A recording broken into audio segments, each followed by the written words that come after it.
When Captain America and Black Panther get in the same room together for the first time, there's always drama. Superhero fans saw how that played out on the big screen in Marvel Studios' Captain America: Civil War. They are not only super soldiers, but symbols of their nations, and certain responsibilities come with those distinctions. Steve Rogers is clothed in the colors of the American flag, as the epitome of patriotism and the American dream, while Wakanda's guardian is royalty who fights on both the battlefield and the international political arena. As their worlds collide yet again in Marvel 1943, Rise of Hydra, the upcoming video game from Skydance and Marvel Games, the developers sought to introduce different colors to that relationship as they pinpointed World War II as the time period for their AAA console release, set in their own pocket of the Marvel multiverse. It led us to do a bunch of interesting things, award-winning video game writer and director Amy Hennig tells Entertainment Weekly, one of which was to not only tell a story with a young Steve Rogers who's still trying to find his feet, as opposed to the more seasoned guy that we've seen in a lot of the films. It also let us introduce a new Black Panther of 1943.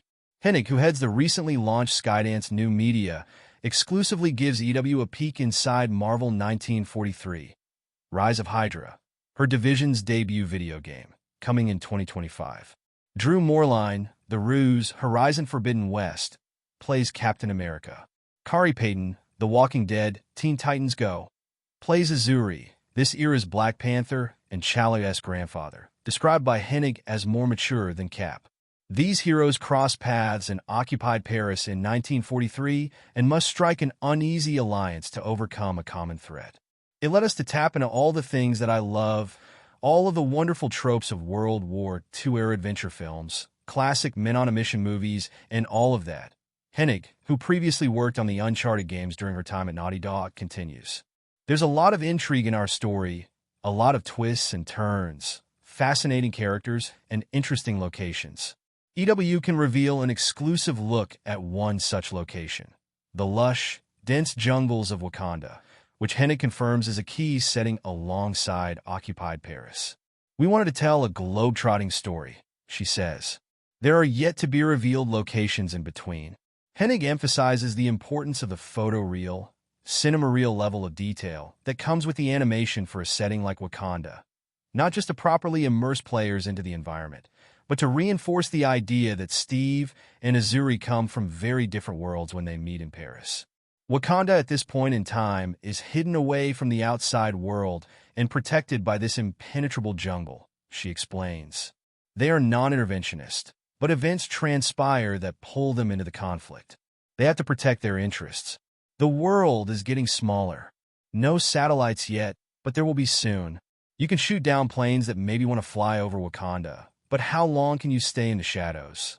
Cap and Black Panther, Hennig continues, are confronting the same enemies and they're concerned about the same events that are transpiring, but they're initially almost working against each other. Good people have to work together to overcome evil. If you separate, then you're not going to succeed. The title of the game clearly signals that Hydra will be a primary adversary in this story. In that sense, Hennig remarks the villains are clear. It's pretty black and white. Who doesn't want to punch a Nazi? Meanwhile, the initial story trailer, revealed last March, teased there's a third super soldier running around Paris beyond the two heroes. Hennig declines to say much more, noting the lengthy runway between now and the game's release next year. They still want to preserve some of those surprises.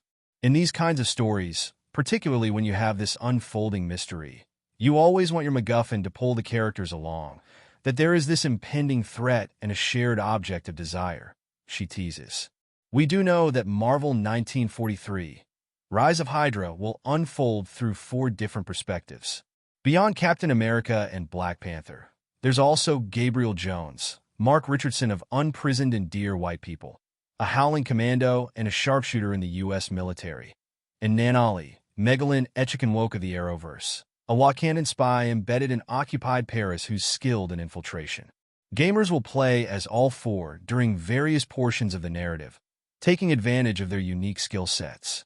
Line Renee, Motherland, Fort Salem, The Gentleman, will also play a character named Julie, described as a key ally in the French Resistance, and Joel Johnstone, the marvelous Mrs. Maisel, CSI, Vegas, will play Howard Stark, father of Iron Man.